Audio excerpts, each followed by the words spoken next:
de Dieu, la nature de la famille de Dieu, les gens de ce monde disent que tel père, tel fils. Tel père, tel fils. Alléluia. Amen. Il est vivant. Nous acclamons le Seigneur notre Dieu.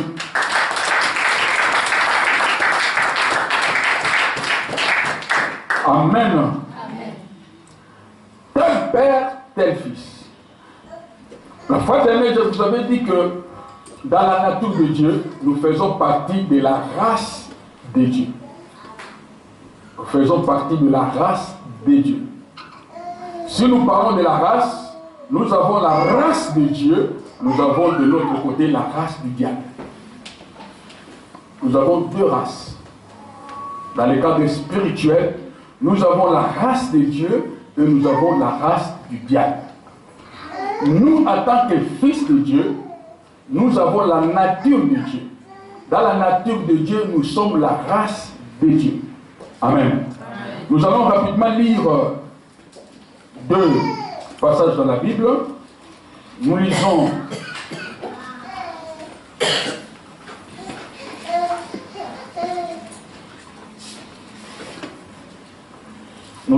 dans le livre de Actes des Apôtres.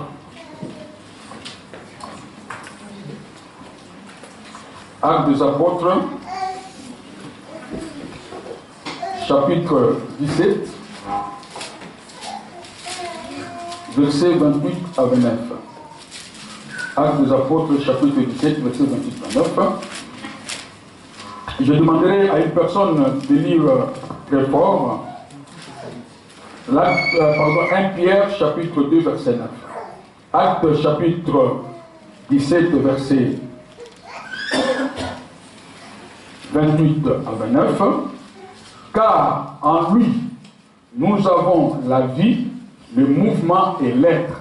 C'est ce qu'ont dit aussi quelques-uns de vos poètes. De lui, nous sommes la race. Ainsi donc, étant la race de Dieu, nous ne devons pas croire que la divinité soit semblable à de l'or, à de l'argent ou à des pierres sculptées par l'art et l'industrie de l'homme. Amen. Amen. Amen. Donc nous voyons ici, la Bible nous parle que nous sommes de la race de Dieu. Nous, qui sommes-nous? Nous, comme je parle de la famille de Jésus-Christ, tous les croyants nés de nouveau. Les croyants nés de nouveau sont des gens qui font partie de la race de Dieu. Amen. Quelqu'un qui a trouvé 1 Pierre chapitre 2 verset 9 peut lire.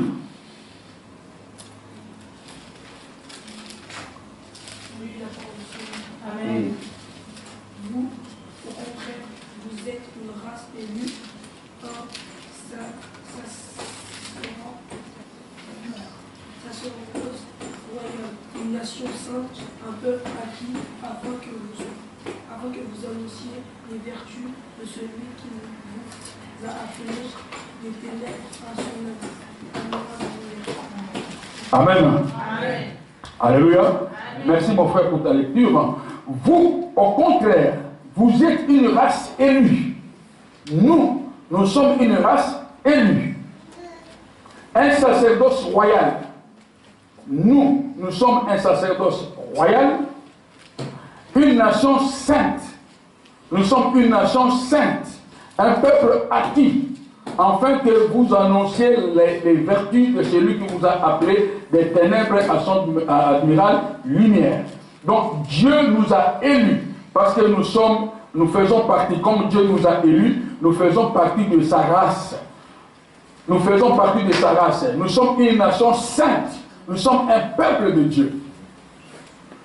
Et notre rôle, c'est d'aller annoncer la bonne nouvelle. Dieu nous a élus. Nous sommes la race de Dieu. Amen. Amen. Comme nous sommes la race de Dieu, mais bien aimé, dans la race de Dieu, le Seigneur, notre Dieu, quand il avait appelé Israël, il a dit à Israël de se séparer avec les nations. Dieu avait interdit Israël de faire l'alliance avec d'autres peuples. Comme Israël, c'était un peuple mis à part pour Dieu, un peuple mis à part pour les seigneurs. Les seigneurs avaient interdit ce peuple d'avoir le mélange parmi eux. Il faut qu'il y ait seulement vous, les Juifs, parce que vous êtes un peuple que j'ai mis à côté. Si vous faites l'alliance avec d'autres nations, cette relation pour vous, ça sera un piège. Vous finirez par adorer d'autres dieux. Je vous ai mis à part pour moi. Donc la race de Dieu n'a pas de mélange. Je vous avais dit dernièrement que si nous appelons des racistes dans ce monde, il n'y a pas un raciste qui est comme Dieu. Dans sa race, il n'y a pas de mélange. Dans sa race, il ne veut pas qu'on puisse se mélanger. Que dans lui, dans cette race-là, parce que la race de Dieu n'a pas de couleur. Mais la couleur de la race de Dieu, c'est la nouvelle naissance. La couleur de la race de Dieu, c'est la sanctification. Dans sa race, il n'a pas besoin de mélange. Donc tu ne peux pas dans cette race de Dieu, tu mélanges le bien, les livrets et le blé. Dans sa race, il n'y a pas de croyants et de non-croyants. Il n'y a pas de mélange dans la race de Dieu. Parce que nous sommes un peuple mis à part pour Dieu. Nous sommes là pour Dieu, pour son intérêt et pour sa gloire. Alléluia. Amen. Il est vivant. C'est pourquoi nous avons l'obligation de nous séparer avec d'autres races. Nous avons la race du diable, c'est la race des serpents. La race des serpents, la race des méchants, la race des impies. On ne peut jamais se mélanger avec cette race-là. Là où il y a des hommes, des femmes non convertis, là où il y a des gens qui vivent dans le péché, qui sont encore esclaves du péché, on ne peut pas se mélanger avec eux. Pourquoi on ne peut pas se mélanger? Pour nous permettre d'avancer avec le Seigneur. C'est pourquoi Israël, Dieu les avait interdits, même pour le mariage, il ne peut pas se marier avec de païens, il ne peut pas se marier avec d'autres nations. Dieu avait interdit, parce que c'était un peuple mis à part pour le Seigneur. Alléluia. Amen. Il est vivant. Il est ressuscité. Amen. Amen. On avait vu le temps de lire dans la famille de Jésus-Christ. Ici, dans le texte d'Exode, chapitre 32, verset 26 jusqu'au verset 29, ce que nous venons de lire, on avait lu au départ. Moïse était parti avec Dieu. Moïse était avec Dieu sur la montagne de Sion. C'est là où le Seigneur lui donnait des commandements. Moïse avait fait 40 jours et 40 nuits sur la montagne. Là où les enfants d'Israël étaient restés, ils ont influencé Aaron pour dire qu'on ne sait pas ce qui est arrivé à Moïse depuis qu'il est monté à la montagne, soi-disant il est parti rencontrer Dieu. Je ne sais pas ce qu'il fait là-bas. Alors Aaron, fabrique-nous un Dieu. Nous avons besoin de ce Dieu pour que nous puissions l'adorer. Ce Dieu-là, c'est celui qui nous a délivrés de l'Égypte. Aaron était influencé, menacé même par le peuple d'Israël. Aaron avait demandé leurs bijoux et il avait fabriqué la vache d'or. Et les enfants d'Israël ont commencé à adorer la vache. Là où Dieu était avec Moïse, il dira à Moïse, stop Moïse, je pense que c'est bon, tu peux descendre, parce que ton peuple est dans l'abomination. La colère de Dieu s'est élevée pour détruire tout Israël. Mais Moïse avait calmé la colère de Dieu, lui suppliant de ne pas faire cela, sinon les gens qui sont dans l'Égypte ne parviendront pas à comprendre cet amour de Dieu. Et le Seigneur avait dit à Moïse, tu descends, va trouver ce que ces gens-là font. Quand Moïse est arrivé au pied de la montagne, il a vu comment est-ce que les gens adoraient Dieu. Les gens louaient la vache d'or. La colère avait saisi Moïse, il avait jeté à terre la pierre qui était brisée. Là, c'est une autre révélation. Le jour où le Seigneur permettra, on parlera sur le 2 Pierre.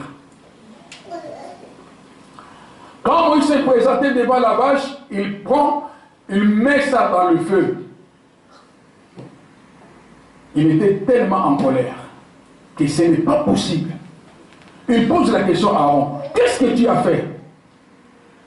Aaron dit, ils m'ont influencé. Il était menacé Aaron, il ne pouvait rien faire. Comme aujourd'hui, il y a aussi beaucoup de serviteurs de Dieu, à cause de l'influence, ils cèdent. Quand les gens sont derrière, beaucoup de gens, surtout dans l'église aussi, il y a certaines organisations qui obligent l'homme de Dieu de changer même le message. Si tu as une équipe de donateurs dans l'église, et que tous ces donateurs-là sont dans le truc là des désordres, tout ça, des femmes, les impudicités, de l'adultère, toutes ces choses, mais tu ne peux pas prêcher le péché dans l'église. Hein? Parce que ce sont eux qui te soutiennent. Il y a des églises où, avant de prêcher l'évangile, on fait des réunions de donateurs. On dit que pasteur, ces derniers temps, tu as beaucoup prêché sur les péchés, tu peux changer. Mais tu vas changer, pourquoi? Parce que ce sont eux qui donnent l'argent. Il y a beaucoup de serviteurs de Dieu qui sont tombés dans l'idolâtrie à cause de ça. Il y en a d'autres tellement, les gens viennent pour t'élever. Les gens commencent à t'adorer, toi tu te laisses, alors les gens commencent à t'adorer. Mais notre Seigneur, quand les gens voulaient l'adorer, il ne s'est pas laissé faire. Les apôtres, quand les gens voulaient les adorer, ils ont déchiré leurs habits. Aaron avait cédé. Comme Aaron avait cédé, il a fini par faire la vache d'or. Et cela avait suscité la colère de Dieu, y compris la colère de Moïse. Saisi par le Saint-Esprit, Moïse est sorti du camp. Il lance l'appel. Il dit, toute personne est pour Dieu. Toute personne est pour Dieu, qu'il vienne à mon côté. Toute personne. Il était en dehors du camp. Et la Bible nous dit, c'est seulement la famille de Lévi, la tribu de Lévi qui était sortie pour aller vers Moïse. Et Moïse leur dit, si réellement vous êtes pour Dieu, ainsi dit l'Éternel, prenez le couteau. Vous rentrez dans le camp, chacun dans sa famille, vous tuez vos frères. Ils ont pris le couteau, ils ont commencé à tuer. Pour dire à ces gens, moi j'aime l'Éternel. Donc ça veut dire que quand ils sont sortis du camp, c'est pour dire à Moïse, nous avons donné notre vie à Dieu. Nous aimons Dieu plus que la vache d'or que tu viens de brûler. Nous aimons Dieu plus que le Dieu d'idole que tu viens de brûler. Alors Moïse, le Dieu dit, maintenant prouve-moi que réellement vous m'aimez plus que vos frères. Ils ont pris le couteau. C'est Dieu qui a permis d'aller tuer. Ils ont pris chacun son épée. Ils tuent. 3000 personnes, ce jour-là, 3000 hommes étaient tués.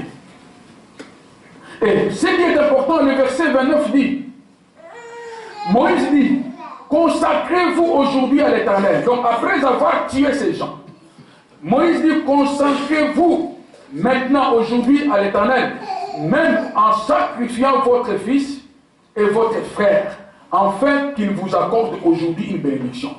Donc quand vous allez vous consacrer à l'Éternel, même en sacrifiant votre fils et votre frère. Ce langage-là, Jésus-Christ l'avait dit. Nous entrons maintenant Jésus. Dans le livre de Luc. Luc chapitre 14.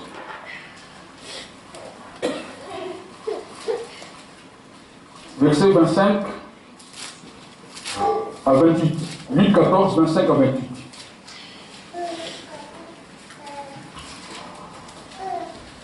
Amen.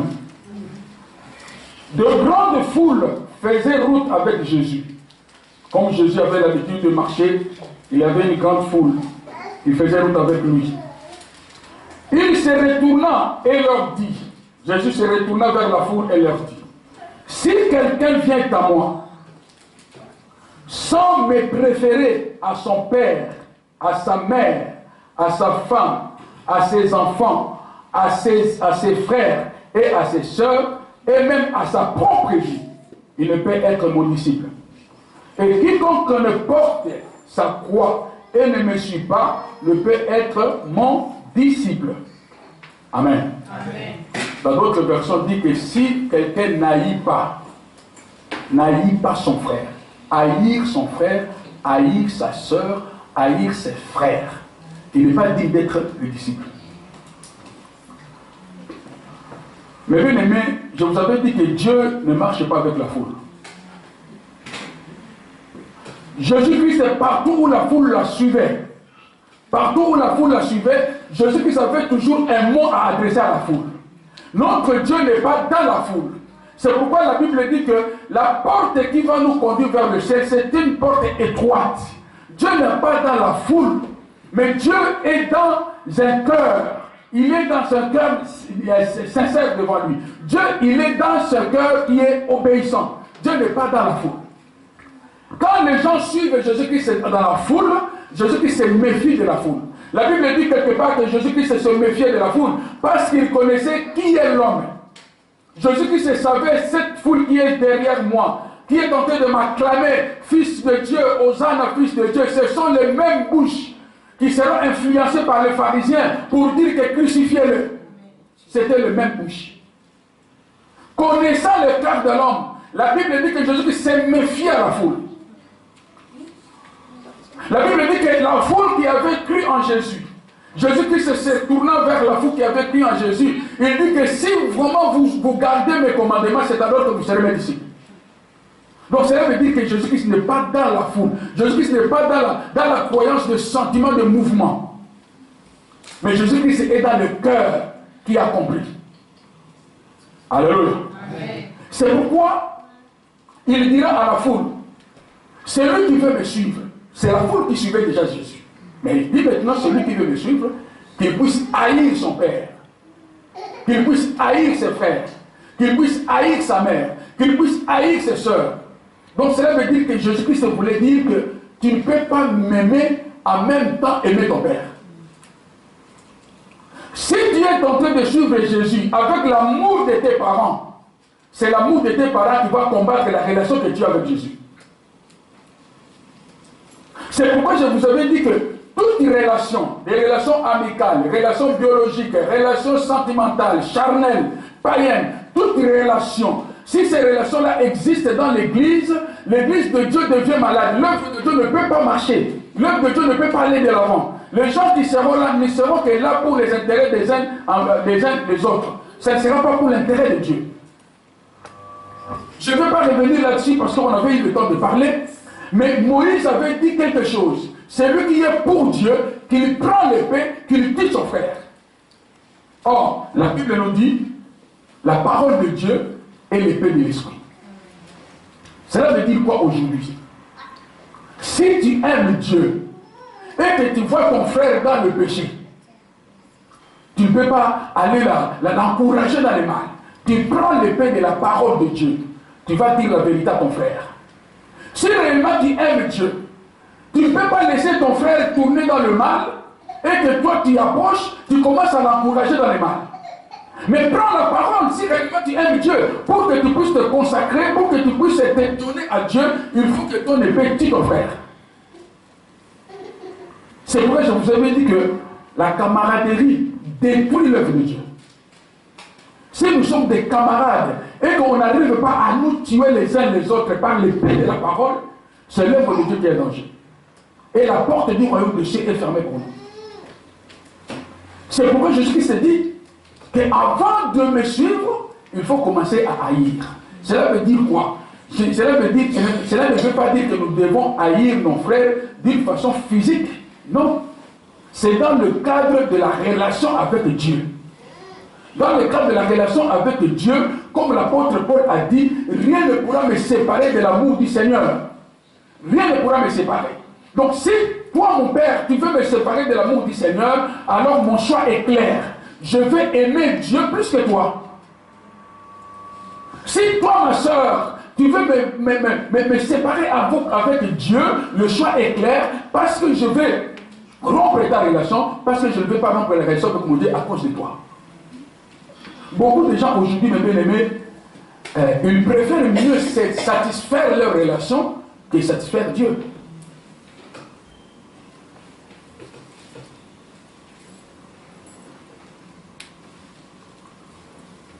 Ce sont des cas un peu rares.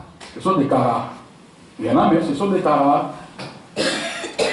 Je vais vous donner un exemple en Afrique. Dans une famille, on devait faire le mariage de l'une, une fille dans la famille devait se marier. Donc la date est déjà arrêtée, tout arrêté, tout arrêté. Le samedi, c'est le mariage. Le vendredi à minuit, une personne de la famille, c'était une personne proche de la famille, meurt. La famille se réunit. On dit qu'elle est déjà morte. Mais elle va se marier. On prend le cadavre, on le laisse dans le morgue pendant 3 jours. Qu'on fasse d'abord, le cadavre est là, on a célébré le mariage, on a fait la fête comme c'était prévu. Comme si rien n'était. Mais celui qui était mort, c'était proche de la famille. Le mariage. Maintenant, on prend cela, parce que ça c'est le mariage. On parle comme ça, le séminaire. Dans cette famille-là, le proche est mort. Maintenant, le séminaire. Si cette famille ne va pas à l'église, ce jour-là, l'église n'aura pas lieu. Parce que tous ceux qui font les services de l'église, ce sont les membres de cette famille. Et que cette famille puisse dire, vous laissez les cadavres là-bas pendant une semaine, pour que nous terminions notre séminaire. On va vous appeler les sorciers.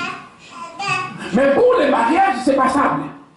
Pourquoi? Parce que cela a des liens charnels, a des liens biologiques, a des liens de sang. C'est pourquoi Jésus-Christ a dit que si tu n'arrives pas à m'aimer plus que ton père, m'aimer plus que tes enfants, m'aimer plus que ton mari, m'aimer plus que ta femme, si ta relation domine la mienne, tu n'es pas digne d'être mon serviteur, tu n'es pas digne d'être mon disciple. C'est pourquoi, mes bien-aimés, dans l'église, comme nous sommes là, il n'y a pas, ici dans l'église, il n'y a pas de mari et de femmes. Il n'y a pas de frères biologiques et de sœurs biologiques. Nous sommes tous des frères et sœurs. Il n'y a pas de potes dans l'église. Des amis intimes n'existent pas dans l'église.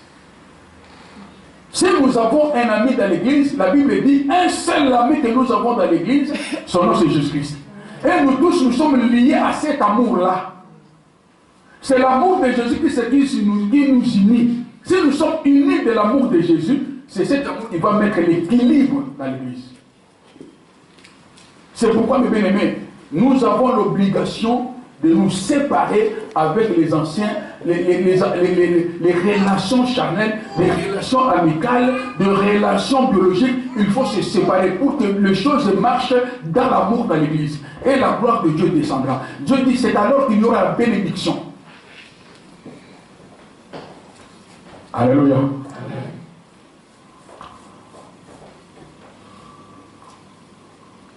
Il y a une race que la Bible dit, la race des méchants, la race des vipères.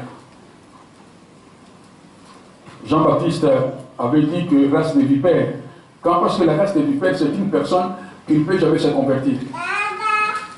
Parce que le serpent ne peut jamais se convertir. Il est serpent. C'est une mauvaise race. On ne peut jamais se mélanger parce que mes bien-aimés dans l'église, une personne qui est la race des vipères, on peut la prêcher, on peut l'exhorter, on peut le supplier, on peut faire les impositions des mains et les impositions des pieds. Cette personne ne changera pas. Bon, si toi, dans ta relation, tu as la relation des races des vipères, une personne qui ne peut jamais changer, parce qu'il y a des gens, comment se fait-il que tu es dans l'église 1 an, 2 ans, 3 ans, 4 ans, tu es toujours la même personne, Melchisedec? Non. S'il n'y a pas le changement de toi, c'est-à-dire que tu as une mauvaise race. Il faut que tu sois dépouillé de la race de serpent, parce que la race des vipères ne peut jamais changer. C'est pourquoi Jean-Baptiste avait dit que si réellement vous avez en vous le changement, vous n'êtes pas des vipères, portez le fruit digne de la repentance.